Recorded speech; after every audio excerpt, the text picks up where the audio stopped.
Kekalahan Timnas U16 Indonesia dari Malaysia, di laga penentuan hidup mati, kualifikasi Piala Asia U17 2023, begitu menyakitkan.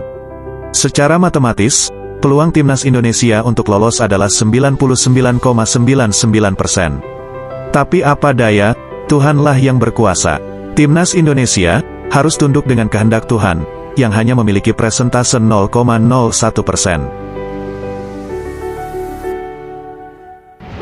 Sebagai supporter, tentu saja fans Timnas Indonesia kecewa berat. Tetapi, sebagai supporter yang baik, tentu kita harus legowo, dan menerima kekalahan ini. Kalah menang dalam suatu kompetisi, adalah hal yang biasa. Mungkin dalam benak kita, asal Timnas banyak menang, dijamin akan lolos.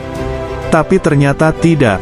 Dalam sepak bola modern, kita perlu memahami aturan secara keseluruhan.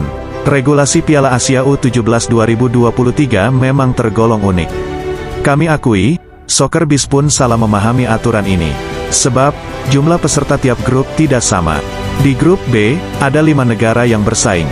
Sedangkan di grup H, hanya ada 3 negara saja yang bersaing. Setelah Timor Leste mengundurkan diri dari ajang ini. Dengan jumlah peserta yang tidak merata ini, penentuan poin runner-up terbaik akan mengikuti pada grup dengan peserta paling sedikit, dalam hal ini, grup H. Jadi, hanya dari 2 laga dari lawan terbaik di peringkat grup lah, yang akan dihitung untuk menentukan runner-up terbaik. Hal ini dimaksudkan, agar tercipta situasi yang sama dalam jumlah pertandingan. Karena kurangnya memahami aturan tersebut, Soccerbis pun berpikir bahwa melawan Guam adalah kuncinya. Tetapi, setelah memahami aturan AFC tersebut, ternyata, kemenangan Indonesia atas Guam, yang menghasilkan 14 gol, dan kemenangan atas Palestina, 2-0. Akhirnya, menjadi sebuah hal yang sia-sia, karena tidak dihitung sebagai pertimbangan, dalam menentukan peringkat runner-up terbaik.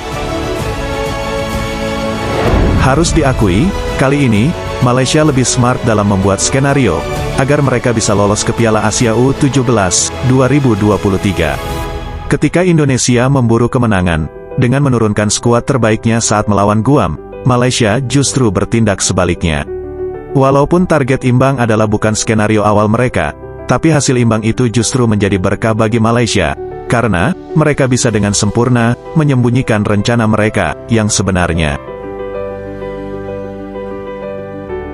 Kekalahan Timnas U16 Indonesia atas Malaysia, bukan semata karena faktor absennya sang kapten, Iqbal Gwijangge saja. Penurunan performa Garuda Muda, sebenarnya sudah terlihat mengalami penurunan cukup tajam, saat melawan Palestina, 2 hari sebelumnya. Lini belakang Indonesia, sering kedodoran dalam mengcover pertahanan. Melemahnya lini pertahanan ini semakin parah, ketika melawan Malaysia. 5 gol Malaysia yang tercipta, disebabkan seringnya pemain belakang Indonesia, melakukan kesalahan elementer, dalam melakukan blok pemain Malaysia. Kelelahan terlihat jelas dari seorang Sultan Zaki, yang beberapa kali gagal mengcover serangan Malaysia. Harus diakui, kali ini, Bima Sakti telah salah dalam menerapkan strategi dari awal, di ajang kualifikasi Piala Asia U17 ini.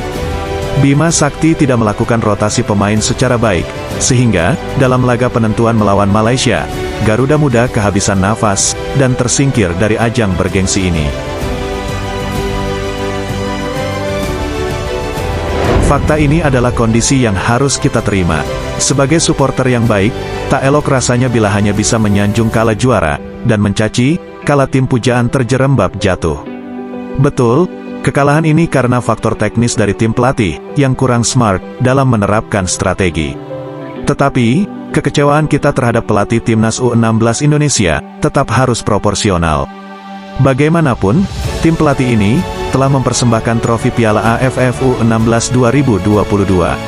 Soccerbis ingin mengajak kepada semua supporter Timnas Indonesia, walau dalam konteks berbeda, untuk belajar dari tragedi Kanjuruhan. Tragedi itu harus menjadi bahan evaluasi bagi kita semua, bahwa akal sehat, harus tetap hidup, dalam diri kita sebagai supporter.